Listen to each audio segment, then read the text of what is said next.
Hello, I'm Wolf Blitzer. It's 1 p.m. here in Washington, 6 p.m. in London, 9 p.m. in Moscow. Wherever you're watching from around the world, thanks very much for joining us. This is CNN Breaking News. Global backlash continues over President Trump's anti-Muslim retweets. The world leaders calling him out amid a new report. He apparently ignored warnings that those tweets could spark unrest in the Muslim world. The tax showdown here in Washington continues up on Capitol Hill, why Republicans now say they have the votes to pass tax reform as early as later tonight. Congressman Conyers hospitalized for stress as House Leader Nancy Pelosi finally calls for his resignation. The ball now in Conyers' court. But we begin with plans for a possible shakeup in the Trump administration, specifically over at the State Department. Multiple government officials now telling CNN that the White House is considering replacing Secretary of State Rex Tillerson with CIA Director Mike Pompeo. The move could happen within the next few months, maybe earlier. Moments ago, President Trump was asked about Tillerson's fate by reporters in the Oval Office. Mr. President, do you want Rex Tillerson on the job, Mr. President? He's here. Rex is here. Do you want him to stay in his job? Thank you very much, everybody. Thank you.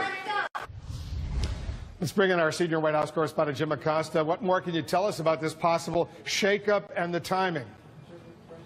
Wolf, obviously this has been something that's been speculated about for some time now, ever since it was revealed that the Secretary of State referred to the president as a moron, and then the president fired back and essentially challenged Rex Tillerson to an IQ test. You know, there has been bad blood in the water for several weeks now, and just this morning, yes, we were able to confirm some of these conversations that are occurring inside the White House, that the president is giving serious consideration to replacing Rex Tillerson with the CIA Director Mike Pompeo, who is obviously very in line with the president's thinking on a whole slew of issues. So that is something that is afoot. And of course, the question is who would replace Mike Pompeo over at the CIA. The leading candidate at this point appears to be Tom Cotton, the senator from Arkansas, who again also appears to be very much in line with the president's thinking on foreign policy and national security issues. So both of those things have come up. I will tell you that the White House press secretary Sarah Sanders was asked about this earlier this morning. You saw the president was asked about it in that pool spray with the Crown Prince of Bahrain. The president saying Rex is here, Rex is here. Well, Sarah Sanders, the White House press secretary, she echoed that, saying, as the president just said, Rex is here. There are no personnel announcements at this time. Secretary Tillerson continues to lead the State Department, and the entire cabinet is focused on completing this incredibly successful first year of President Trump's administration. Wolf, you know this from watching this for some time now. That is not a ringing endorsement coming from the White House for Secretary Tillerson. Certainly isn't, and the president had an opportunity during that little photo op to say something nice about Secretary Tillerson. The only thing he said is he's here, right? He didn't go on, he didn't go out of his way, although so many news organizations right now, not only CNN, are reporting about this possible job replacement. That's right. And as we know, the president and Secretary Tillerson have been butting heads for some time. You'll recall when Secretary Tillerson was over in Asia earlier this year, the president was essentially saying publicly on Twitter that diplomacy was not working when it comes to North Korea. Basically cutting off the Secretary of State at the knees. And so this has been going on for some time. It appears to be coming to a head. At this point, the White House is not ready to say that Rex Tillerson is out. But when you talk to a number of officials and sources close to the White House, they are saying that this is all but a done deal, Wolf. Yeah, multiple news organizations reporting it right now. All right, thanks very much, Jim Acosta, over at the White House. This potential shakeup comes amid global backlash over President Trump's retweeting anti-Muslim videos from a British hate group. A number of UK officials are now condemning the president's actions, including the Prime Minister, the Mayor of London, the head of the Church of England, and several members of Parliament. One lawmaker says the group the president retweeted is the equivalent of the KKK, the Ku Klux Klan, here in the United States, and that President Trump's seeming endorsement of the group could cost him his upcoming state visit. It's very clear that British lawmakers from all parties, all parts of the House, members of the Cabinet are deeply unhappy at what the President has done. We would not welcome him here for a state visit. Another member of Parliament, Paul Flynn, goes even further, tweeting that the President of the United States should be arrested if he even steps foot in the UK. Let's go to our correspondent, Diana Magnay. She's in London outside number 10 Downing Street. Diana, is this kind of condemnation of the U.S. president from high-ranking British officials normal? Clearly it's not. It certainly is not normal, but it's also not normal to have a U.S. president engage in this kind of direct Twitter attack on a major U.S. ally. There has, of course, been a good deal of criticism of Donald Trump in this country in his presidency so far, and there have been calls before for his state visit to be rescinded. But this is the first time that the government has been as unequivocal in calling out behaviour that's considered deeply inappropriate and damaging to the special relationship. The government line has been very clear, though, that the special relationship is more important and will outlast individual presidents. But this is what Theresa May had to say to Donald Trump. The fact that we work together does not mean that we're afraid to say when we think the United States have got it wrong, and to be very clear with them. And I'm very clear that retweeting from Britain First was the wrong thing to do.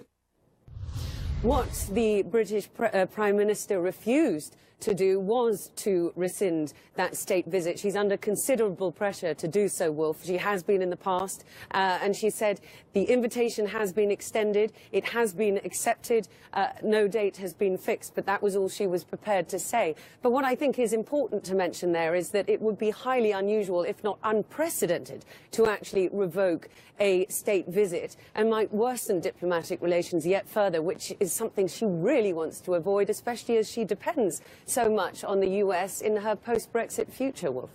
Yes, indeed. All right, Diana, thank you very much. Diana Magnay reporting from London. Now let's bring in our panel to talk about both of these major stories. With us, former State Department spokesman John Kirby, senior White House correspondent for Bloomberg News Margaret Tolow, and Washington bureau chief for the Daily Beast Jackie Kucinich. John, less than a year into the presidency, the signals coming of a possible shakeup, and it signals not just one news organization or two, but multiple news organizations being told by sources in the White House or close to the White House that this shakeup is in the works over the next few weeks or months. Yeah, I don't know that it's all that surprising. I mean, we all had heard that Tillerson was sort of on a short time there, that even he was not planning to stay much longer than the end of the year. Obviously, the tensions between him and President Trump have been pretty self-evident, whether it's the Trump tweeting that he's wasting his time on diplomacy or whether the reports that Tillerson called him a moron. Obviously, that didn't set the stage for very healthy White House State Department relations. Plus, there's a lot of turmoil at stake. And a lot of morale problems. His reorganization is not going well, certainly not being communicated well. And last but not least, our foreign policy agenda around the world is at best unclear and at worst chaotic to many of our allies and partners around the world. There wasn't, Margaret, exactly a ringing endorsement of Tillerson from the president today or from the White House press secretary, very cautious statements. But you understand Washington, we all understand Washington, when multiple news organizations are hearing from sources that a shakeup like this is in the works, that is designed, at least in part, to send a message to the Secretary of State, you know what, it's time to leave. Well, that's certainly true, and the president could make this end right now if he wanted to. That statement from Sarah Sanders certainly suggests that this is a weeks or months process, not a days or by the end of the week process. So I think we had heard over the summer, beginning over the summer, these rumblings, the idea that Tillerson might want to leave. Then the situation heightened in North Korea. All of a sudden that talk stopped and he moved to kind of tamp down on those, oh, this is petty, yada, yada. I think what you're looking at is, at the one-year mark of the Trump administration, the very real possibility that there will be a kind of a wholesale change from the team, much of the team that he started out with. And the question is, does Tillerson get to set the terms of his departure, or does Trump? This way, it really doesn't matter because he's sort of politically a dead man walking for as long as he sticks around. But one thing we haven't seen, I mean, Trump was very aggressive toward Jeff Sessions when he wanted to push him out. You haven't seen that as much with Rex Tillerson. Sure, he's undermined him in several tweets and otherwise. policy-wise, but you haven't seen the sort of "you can't sit with us, we're mad at you, maybe you should leave" that we saw with Jeff Sessions. So maybe that's a ray of sunshine for Rex Tillerson. Honestly, if I was advising Mr. Tillerson, and obviously I'm not, I would tell him to start writing his letter of resignation now. I mean, clearly these are strong signals from the White House that he's no longer welcome, and he probably lost the trust and confidence of the President of the United States. That's when you know it's time to go. At least you can save some of your dignity in that regard. And it's not just the sources that were saying that Tillerson should go, but they've got more details. Mike Pompeo, the CIA director, former member of Congress, that he would be in line to become the next Secretary of State. Tom Cotton, the Republican senator from Arkansas, he would be in line to replace Pompeo over at the CIA. So they've got specific details, multiple sources, all providing this information to multiple news organizations. And it makes sense to have a plan. I mean, if you know that Tillerson probably wants to go anyway and that the president wants Tillerson to go, it certainly makes sense for the chief of staff to have a good plan of succession. Who's the top candidate? If he moved, what would you replace him with? It's entirely another matter to leak it to outlets that are going to publish it and totally humiliate the sitting Secretary of State. So that's in a different tranche. Right, and these are also two people that could pass a Senate confirmation. Pompeo's already been through it. Tom Cotton is a sitting senator. He knows everyone, either his colleagues. So this wouldn't be necessarily a confirmation fight that they've seen on the front end of a lot of these nominees. Nobody in Cotton's case, it does open up now a Senate seat that that you're going to have to fight for in 2018, which I would hope is figuring into their calculations. And the UK, the dispute over these retweets that the president did yesterday. It's serious, Wolf. I mean, the United Kingdom is our oldest and closest ally.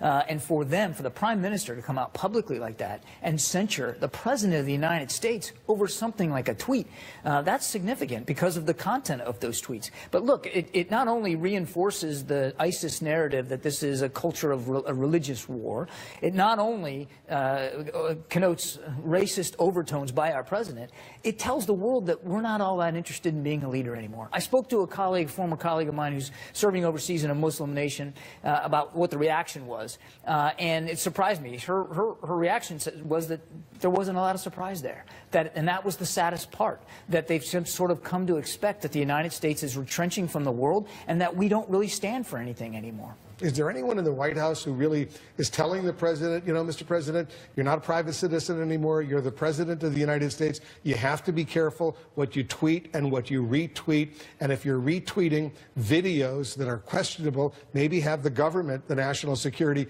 Council, the intelligence community, check to see if those videos are even authentic? Yes, of course, and they're the kind of what we all have come to think of as the establishment guardrails of the Trump administration on foreign and security policy. Mattis, Tillerson, and H.R. McMaster. None of them would recommend retweeting something like this. The implications are not only profound for American foreign policy, but for relationships with other countries, because when you retweet a controversial video from another country, you're now involving yourself in another country's politics, not just American politics. It's been a very angry, as we saw in Diana Magnay's report from number 10 Downing Street in London, very angry reaction coming in from the British Parliament as well as from the Prime Minister herself. Jim Acosta, our White House correspondent, as you know, Jackie's reporting President Trump has privately said he would have done better, even better in the election if he would have kept raising doubts about former President Obama's place of birth. It's raising all sorts of additional questions about the president. Why is he also raising the possibility that maybe the audio on that Access Hollywood video is not really authentic, not really him? He doesn't want to admit that he was wrong, and these are two very high-profile incidents that he did. And he felt like he listened to someone else tell him to do this, and he acquiesced because he was during a campaign. Well, now he's done all these things, and there really haven't been any lasting consequences from a lot of these tweets, and in terms of the ballot box. So, as a result, he is looking back and saying, well, why did I do there's no repercussions for me doing these sort of things. So what do you say about it? Tell me, Margaret, remember when he finally said, yes, President Obama was born in the United States. It was hard for him to say it. They didn't dwell on it very long. And when he apologized for the Access Hollywood video and acknowledged that was him, that was very painful for him to do. And out of character on both of those issues, because he doesn't like to apologize. And actually, in both instances, it doesn't matter what he says, because it matters what's true. And we know that President Obama is an American-born U.S. citizen, and the tape speaks for itself. Yeah, it certainly does. All right, guys, thanks very much. Coming up, a vote-a-rama, the Republican push to get a sweeping tax plan through the Senate. Hurdles toward a dramatic conclusion. Can they get it done? Plus, the embattled Congressman John Conyers, he's hospitalized in Detroit right now amid a sexual harassment scandal that has the top leaders in the House, the Democrats, calling on him to resign. And a story you saw first here on CNN. A major player talking in the Russia investigation. The president's own son-in-law, senior advisor Jared Kushner, sitting down with the special counsel's team. We have information. Stand by. Positive or negative, one way or another, the Republican tax bill will affect every American. But even right now, the final version of the bill is being debated in the Senate. Looking at live pictures right now as they move ever closer to this historic vote. CNN congressional correspondent Phil Mattingly is up on Capitol Hill. Phil, it's a numbers game. First of all, according to the Congressional Budget Office, more than $1 trillion added to the deficit over the next 10 years. Hundreds of millions of people affected by all of this. But comes down to one smaller number, 50. Have Republicans, according to all the estimates you've seen and heard, reached that magic number? If they get 50, it's a tie in the Senate. The vice president, who's the president of the Senate, he breaks the tie and the legislation passes. Yeah, Wolf, Republican aides say they're not quite there yet, but if there's a line, and 50 is that line, they're walked right up to that line. Republican leaders getting a major boost when Senator John McCain earlier this morning put out a statement saying he was going to support the bill. And, Wolf, he was a wild card from the beginning. I've talked to several senior Republican aides over the course of the last couple of weeks, one of whom referred to McCain's position as a, quote, black box. They didn't know where he was going to end up. Wolf, I'm sure you remember, he opposed the 2001-2003 Bush tax cuts. He's obviously had a lot of process problems. That's what helped him sink health care during that process. So his willingness to support this bill is a major boost for Republican leaders. But the fact remains, they're not there yet. There's still some pretty complicated issues for them to figure out. But it looks like they are going to get there at some point, and they might vote on it as soon as tonight, Wolf. Yeah, look, take a look at the Dow Jones number, Phil. You see it, another record high above 24,000. It's up already 342 points on this day. Clearly, Phil, it looks like investors, at least according to the Dow Jones, they like this tax bill. They assume it's going to pass. Yeah, there's no question about it. I think the optimism extends to Wall Street, extends inside kind of investment banking, what they're looking at right now, what their analysts are looking at right now, what their economists are looking at right now. I think the big question right now, Wolf, is if this is going to pass, and it looks like it's on that way right now, what exactly does it mean? You noted at the top, this obviously has major implications on deficits. It has major implications for everybody and every company. I think one of the interesting elements here is how this plan is structured right now. It is certainly more heavily weighted towards the corporate side than the individual side. Now, that's a feature. That's not a bug. They did that deliberately. Republicans did because of the belief that if you, particularly on the corporate rate side, dropping that from 35 to 20%, allowing immediate expensing for a 5-year period, that will help boost growth in the United States, and that will lead to wage growth. The question right now is, will that actually come to fruition, particularly when you look at what Republicans are doing on in the individual side of the tax code? Wolf, if you look in the near term, in 2019, the Joint Committee on Taxation yesterday releasing an analysis, more than 60% of individuals will get a tax cut, but 8% will get a tax increase. That's in the first year of this. That's millions of people right there. If you go even further, and this is where the differentiation between the corporate side and the individual side comes in, Republicans sunset the individual tax cuts at the end of 2025. When you look at the numbers, by 2027, the number of individuals who would get a tax increase because of that sunset goes up dramatically, and that could be problematic going forward. That said, Wolf, I can't stress this enough. They are on the path right now to get this done, and as I noted, it could be done as soon as tonight. We'll see what happens, but clearly the Dow Jones record high right now, first time over 24,000. Phil Mattingly, thanks very much. Let's welcome Senator Mike Rounds. He's a Republican, South Dakota. He's a key member of the Senate Armed Services Committee. Senator, thanks so much for joining us. Appreciate the opportunity, Wolf. Let's get to the tax bill in a moment, but let's go through a few of the questions of the day right now and talk about the president's week. He's been courting some serious controversy. As you know, on Monday, it was what was seen as a racist comment during a ceremony honoring World War II heroes. Tuesday, he was attacking African-American athletes for not standing for the national anthem at football games. He renewed his false claims about where former President Obama was born. Yesterday, he retweeted those anti-Muslim videos videos the White House admitted they may not even have been real. Are you troubled, like so many of your colleagues, Democrats and Republicans, are about these actions, which seem to take away from the big issue on his agenda right now, getting this tax bill passed? You know, he met with us on Tuesday, and he was an absolute gentleman. He was deferential to members in the United States Senate. He listened. He was looking to make a deal for what he considers to be one of the most important things that we're going to do this year, which is the tax bill, and I know we're going to get to talking about it. I've told folks, they've asked me, you know, have you been following the tweets? I don't follow the tweets. We've got lots of things to do up here. There's always, as Betsy DeVos says, you should always think about what happens when you say something about another person. And so for me, my perspective, I'm going to focus on what we're getting done. I'm going to focus on his actions. And in this particular case, his nominations have been great. And the fact that he's actually been working with us to get a tax bill crafted, that's very important to us.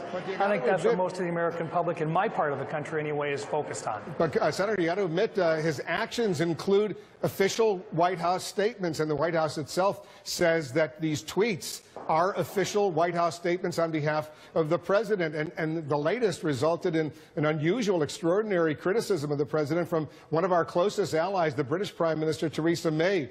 She's very upset about these anti-Muslim retweets. Let me just get your thoughts on that, then we'll move on. Well, I'm not the president, but if I was the president, I wouldn't be doing it. Fair enough? That's what I've been hearing from a lot of your Republican colleagues. Maybe he should cool it with all the tweets. Let's talk about the tax bill. I know you're a big supporter of the Republican tax bill. There's still a little bit of a question, although it seems to be moving forward. How optimistic are you right now that it's going to pass the Senate? The vast majority of our members, in fact, all of our members, have said very clearly they want to be at yes. So rather than sometimes where you're looking for a reason not to vote for it, what you're finding right now is in our conference there is 100% participation, and there's been 100% of the members who have said, look, I want to be yes, I want to be a part of winning this. We recognize how critical it is. Failure is not an option. But there's also the side of it which says we can make it better, and there's folks that are really trying hard to make it better, and in their opinion that they think there's recommendations out there that should be adopted. That's a part of the process. In fact, it's a healthy part of the process. So it is, as we've talked before, it's making sausage. Some people like different spices and so forth. The end result, I think we're going to be at yes, and I think we're going to get it across the goal line, and then we'll start working with the House and a conference committee. One more opportunity to fine-tune it. Supporters of the bill, including yourself, say it will clearly boost the U.S. economy, but so many economists say that it's not going to boost the economy all that much. We've heard about triggers that will click in if the economic benefits that you expect aren't reached. Have those triggers, those so-called triggers, meaning there could be a cutback in tax cuts if the economy doesn't boom as you expect it will, have those triggers been agreed on? No, they have not. And in fact, part of the discussion has been with members who have concerns, and they don't want to have the debt increase. They want to make sure this works, and they'd like to, if it's possible, to have some assurances they're not going to increase the debt more than it might otherwise be increased. And for many of us, we don't think this is going to increase the debt. We think this is actually the first opportunity to grow the economy, actually bring in revenues greater than what we're going to be releasing for tax rate reductions. Here's the deal. If we didn't think that this was going to actually generate more revenue than what it costs, we wouldn't be doing it. Our goal is to actually have enough revenue to pay the bills long term. We can't fight our way out of the deficit we've got right now unless we have a stronger economy. And right now, look, there are a lot of people that said that the 1.8% economy growth that was here for the last couple of years, that was about as good as we could do. We disagreed with that. Clearly, the business community disagrees with it. Look what's happened since the president was elected. Fourth quarter last year and through the first 3 quarters of this year, you're seeing growth that's coming in that 3% growth range, and that's before the tax rates even take effect. Senator, you've also seen the Congressional Budget Office say that this tax bill in the Senate, as it currently stands, will increase the nation's debt by $1.4 trillion over the next 10 years. We already have a $20 trillion debt, and another $1.4 trillion. That's a lot of money. I am really glad you bring it up, because what the CBO is required to look at is static scoring only. They can't look at any improvement in the economy based upon having more money to invest. They can't look at the fact that businesses would actually come back from overseas. There were 4,700 businesses that left the United States and moved overseas over the last 10 years. You have to stop that hemorrhage, and when you start bringing them back in, they bring their jobs with them. They bring that investment capital back into the United States. It's invested here rather than overseas. That adds to the economy. We know there's between $2.7 and $3.5 trillion minimum that could be returned to the United States through our repatriation efforts.